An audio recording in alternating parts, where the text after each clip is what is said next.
Okay, how is everybody? It's a pleasure to me here in Sudan Open University in the program of explaining materials and subjects to the students. It's a pleasure to me again to explain to you, dear learners, the subject of methodology in English language teaching, book 1 and book 2. They will come in series, hopefully, that you will get use of them both together. To start with, I have to make a brief introduction about teaching and learning. If you have been asked, what is teaching and what is learning? These are two different things. Teaching is, of course, what teachers do, and learning is what learners do. I can exemplify these in these figures, 6 figures, to explain teaching and learning, where do they meet, how do separate from each other. Figure 1 shows that there is a touch between teaching and learning. This means that the learners learn nothing from teaching or benefit nothing from teaching. While in circuit 2, the overlap started to appear. There is an overlap between teaching and learning. T represents teaching, L represents learning. This shaded area shows where learning is benefited from teaching or where the learner is benefited from teaching. In circle 3, the overlap started to increase to reach 30%, and also in figure 4, the overlap and the shaded area started to increase until it comes to figure 5, where there is a complete overlap like eclipse of the moon. So this is something ideal. It shows that learning happens here 100%. We can come to a conclusion and draw a conclusion is that teaching and learning or learning happens somewhere between 0 and 100%.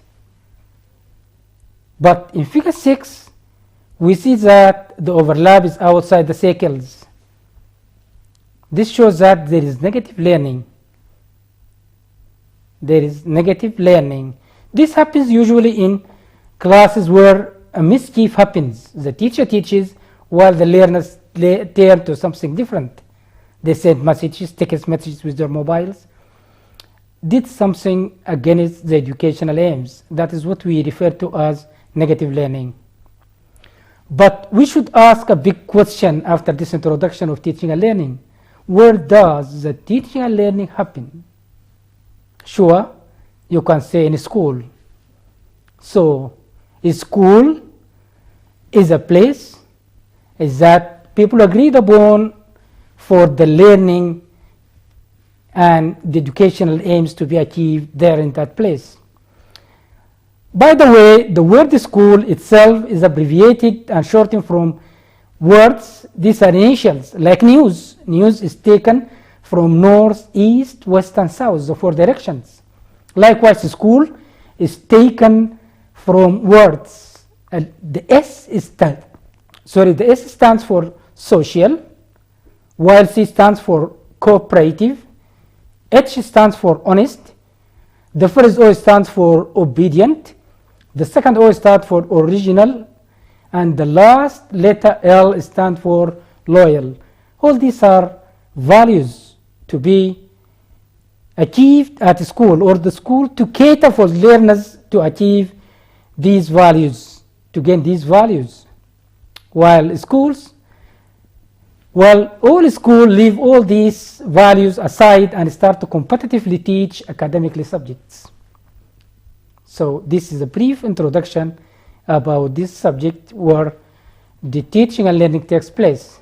So our first topic is going to be in this book, Methodology in English Language Teaching, is about lesson planning. Yeah. What is lesson planning? All teachers in the program agree that the lesson planning is definitely necessary. So, in getting the meaning of lesson planning, we interviewed 2 teachers from Afghanistan. The first one, by the name Katria, said that lesson planning is very important. We shouldn't get into class without lesson planning. So she emphasized the importance of lesson planning. The second one, by name Zalima, said that the teacher is an artist and teaching is an art. So the teacher must get inside the class with his lesson planning. So both of them emphasize the importance of lesson planning. The teacher must get inside the classroom with his lesson plan. I say the teacher is a tailor and he should cut according to one cloth. He should cut his classes according to the needs of his learners.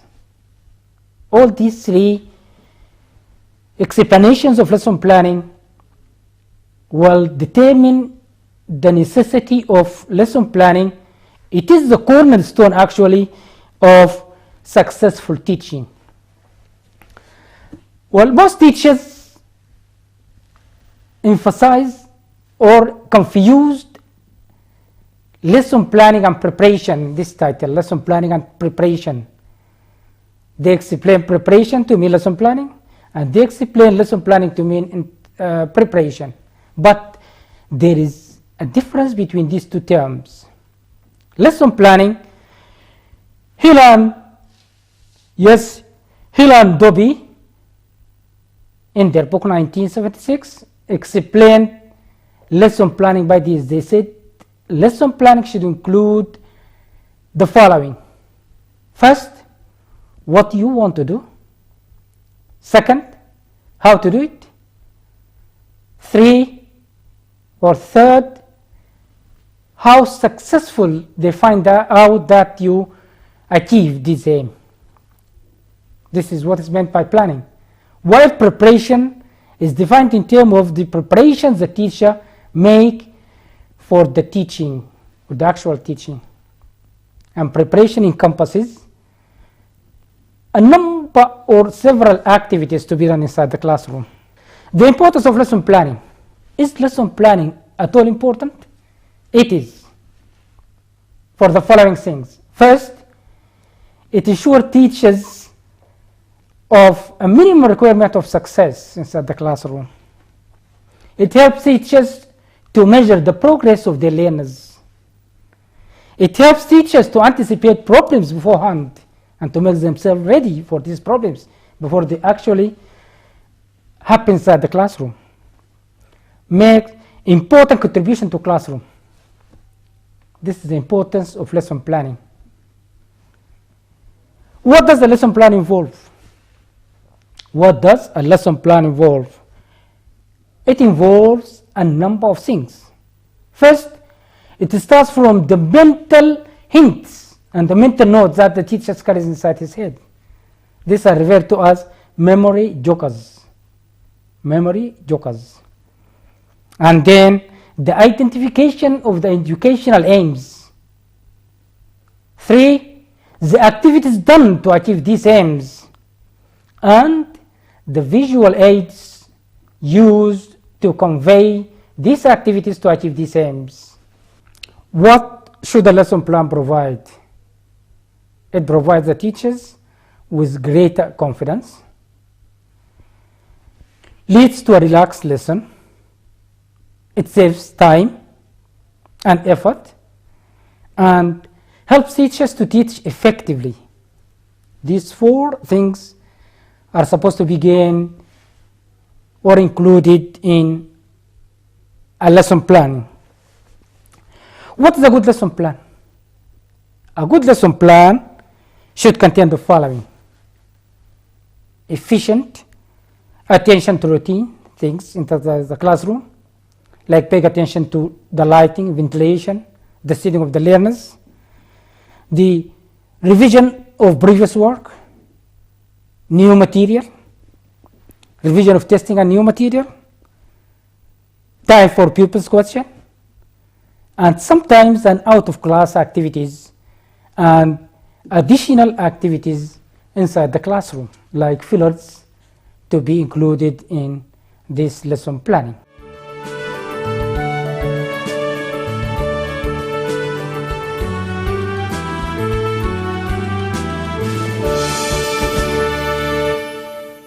the lesson planning formula. The lesson plan hasn't got a fixed or rigid formula. It can be in many different shapes. But the normal one, or the traditional one that all teachers follow, is that include the lining, having time, subject, class, period. This is called the heading. And then comes down to jot down the aims. The aims for this lesson, usually written to us the specific aims. We have two kinds of aims, specific aims and general aims. Specific aims supposed to be achieved after the end of the lesson, while the general aims are supposed to be gained and achieved after the whole course or at the end of the year. So the specific aims, and then comes the visual aids the teacher includes in his class. And we come next time to talk about visual aids. And after that comes the procedures. The teacher is gonna to handle his class, which explain the activities the teacher do in his class. Activity 1, activity 2, activity 3. But normally in the activities comes in stages: the presentation stage, the practice stage, and the production stage. At the presentation stage, this is wholly the teacher. The teacher is the head speaker of the whole matter. He explained the material, presented in an accurately and meaningful situations to the learners. He should take care of his language, his pronunciation, and the spelling of vocabulary. If it is a structure, the structure should be clarified into situations, either real situation, imagined situation, or concrete situation. These are situations through which the grammatical structure should be presented. And then comes the role of the learners. They come to practice this material presented by the teacher. The teacher actually he serves as a model for the presentation of this material. Then comes the role of the learners to practice the language, whether it is vocabulary items or grammatical structures. And then finally at the end of the lesson or at the end of the preparation, you should indicate to the points of production stage. This is wholly the learners. The learners should produce what the teacher presented to them in full, accurate, meaningful language. Then, does the lesson plan have stages? Yeah, the lesson plan has stages. First, you start with pre-planning. Pre-planning. This is before he started writing something for his lesson planning. What did this pre-planning include? It includes what he thinks or what she thinks about what to do in the coming classes. Actually, the teacher, when finishes his class, he thinks of what is coming next week or what's coming the next day. He thinks of the title, the broad title. He internalizes this in his mind. The teacher internalizing this title in his mind, he thinks of what to bring inside his classroom to clarify the learners. He will do his utmost effort to bring inside the classroom, whether printed material, whether real objects, well, things to clarify his classes. This is called mental jokers, or material prepared beforehand. But the lesson planning should include the following: the description of the class and the recent work and the subject matter and what has done before generally. This is what comes in the preparation in the lesson planning as such. The objectives, the content, and such things. Lesson organization. Lesson organization. Yeah, the lesson is organized, as I said before, in 3 different stages. The presentation stage, this is number 1. And here we have to explain the role of the teacher during the presentation stage and the role of the learners in the presentation stage. The presentation stage is the first stage in the lesson. The teacher serves as a kind of informant. The teacher serves as a kind of informant. He knows the language, and he digested the material to be presented well. So he must make his uttermost effort to clarify the language as meaningful and as clear as possible. What is the role of the learners? The learners, of course, have to pay full attention to understand the language, to internalize the language, and to repeat the language within themselves, so when the practice stage comes, they can practice the language freely without any hinders or barriers or obstacles as to stop them from practicing the language. The next is the practice stage. In the practice stage, the role of the teacher is an advisor. The teacher prepared material for the learners to practice. He should listen to the learners to check whether they make errors and mistakes. And this is a stage the teacher is not to interfere and correct his learners. The purpose at this stage is that the learners to speak the language fluently. So it is fluency rather than accuracy. He should keep correcting learners to the minimum. He should interfere at all times. He should provide them with clues and prompts to practice the language. The teacher, of course, as I said, is an advisor. And the learners have to practice in pairs and groups to use the language, to rehearse the language, to emphasize the language, to practice it to the full. Then they shift both of them, the teacher and the learner, to the production stage. At the production stage, the teacher should take a back seat and relax. I don't say he shouldn't interfere, but he should relax. He should leave it fully to the learners to practice the language. He should just pay a keen ear to the learners.